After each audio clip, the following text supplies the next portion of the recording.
Welcome to my new mini-series consisting of 5 videos all about live your fucking best life down under. And yeah, I'm basically sharing my spark, my passion, my love for this country with you, and I'm hoping to remind you, inspire you and empower you to go live your dreams and not feel discouraged when the first attempt doesn't quite work out. What do we do when we fall down? We get back up again and we try again until it works. All right, my loves, enjoy this mini series. Thanks so much for being here. Feel free to share this video and all the following videos with your loved ones, with those you feel need to watch and hear what I'm sharing for themselves, for their own journey, and for them to also be reminded of who TF they truly are, and that everything is possible if only you believe in yourself, and not just believe, but know yourself. This one today is the very first, and it's all gonna be German girl down under, how I realized myself, my dream of living and working as an au pair in Sydney down under, and how all of that played into the life that I'm living today, right now, in this magical moment. All right, let's dive right in. For those of you who already know me, you might know that a couple of years ago I already uploaded a couple of YouTube videos on here sharing about my move to Australia, and that it wasn't my first attempt.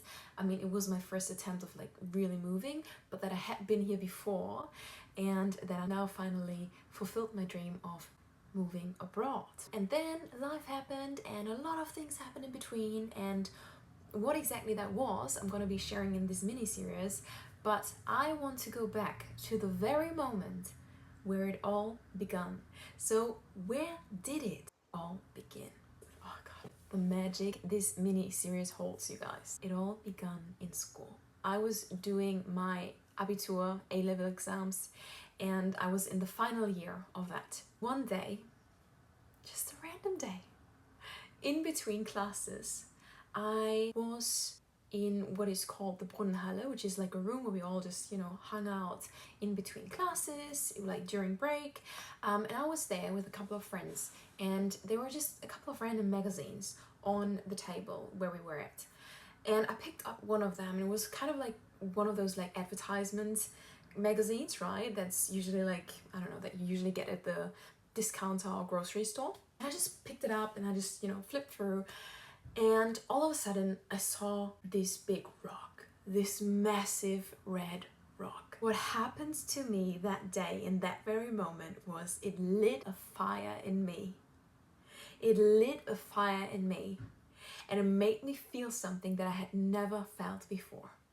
And all I knew was that I had never been there before, no one else of my family had ever been there before, but I had to go, no matter what.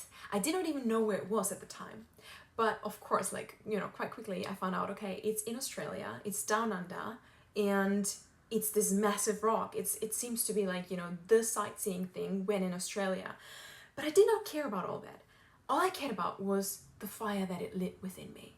And that was the day when I decided that after school, I will go to Australia for a couple of months, and I will go see that rock. I just had to go. I did not know why, but I had to. So I made it all happen. Not only did I feel so naturally drawn to that rock and the feeling it gave me, but also to Sydney. So quite quickly, I figured out that I wanted to live and work in Sydney. And I tried to find like the best suitable option for me. Did I want to do work and travel? Did I want to work as an au pair? How did I want to work? What did I want to do? Like, how did I want to get there? And how is it all possible, right? And I decided to go live and work in Australia as an au pair for an Australian host family, because at the time it just felt right to me. I did not really want to work too much. I needed a base. Like I wanted to have a base where I could feel like home and travel from there. And I also needed a surrounding, an environment and a family that would give me a sense of safety and belonging, because I come from a very big family myself. I have 5 siblings, and it's just what I'm used to and what I love also. And yeah, I needed that, so I decided to go for au pair. And I basically only had 10 more months to make it all happen. From the day I found this rock in that random magazine to the day that I finally sat in the plane on my way to Australia was no more than 10 months. And I managed, babes. I managed. How did I do it? I actually will go further into it in a very little special something that I'm gonna share with you in the next couple of weeks.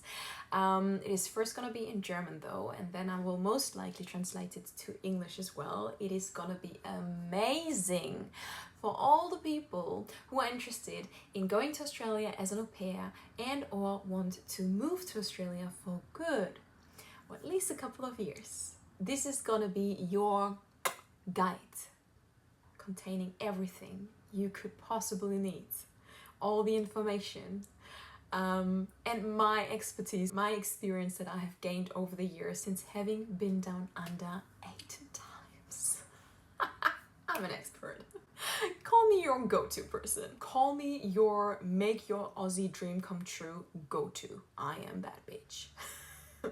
Okay, so that will be shared in there. But all that's to say is that I had to save up 3,500 euros, and I had a job that would only bring me in 7 euros an hour at the time. So you can do the math.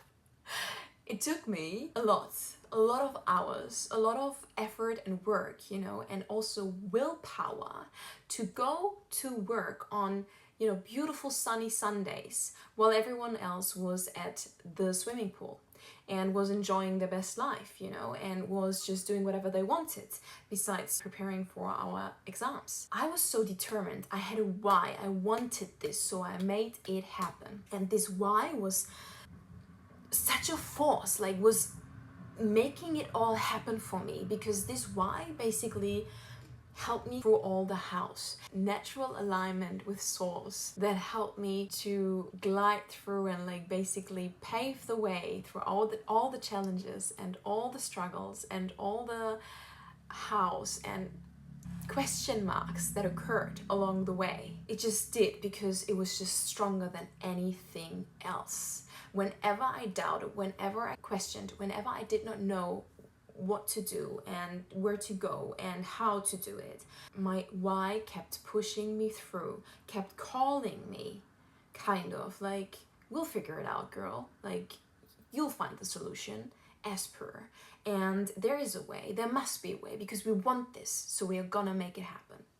That's the kind of energy I was in during that time, and that is exactly what got me from, you know, only being 18 with my 7 euro an hour job that I did besides school at the time, to sitting in the plane and actually being on the way to my absolute dream country, of which I already knew it was my dream country without ever having been there before. And funnily enough, it was only, I think, 2 or 3 years ago did I find out that when I told you that this rock, when I first saw it in that random magazine, that it lit a fire in me, and that it just made me feel like we have to go. This, let's do it, let's make it happen energy. Only a couple of years ago did I find out that the solar plexus chakra, our solar plexus chakra, the 3rd chakra, the yellow one, is associated with the element of fire. Makes sense, okay, so far so good. But hear me out. The earth also does have chakras, just like the human body. And guess where the solar plexus chakra of the earth is located? It is literally the Uluru / the AS rock. What TF? What TF? Element fire once again. So I saw that rock back then, not knowing that what it lit within me was literally something that got activated in my solar plexus chakra. Like the solar plexus chakra of the earth activated my solar plexus chakra, activated this fire within me, and literally pulled me towards it. Not only do I believe, but I know that that was my higher self. Soul contracts I must have made before coming here that pulled me there. That just, knew, that made me know, like, we have to go, we have to do this. Because I didn't question. Like, I could have questioned, like, what the fuck? Like, no one of my family has ever been there. Like, no one else has ever done this in my close environment. Like, why would I go there? What am I going to do there? I did not question all this because all I knew was I have to act on this feeling.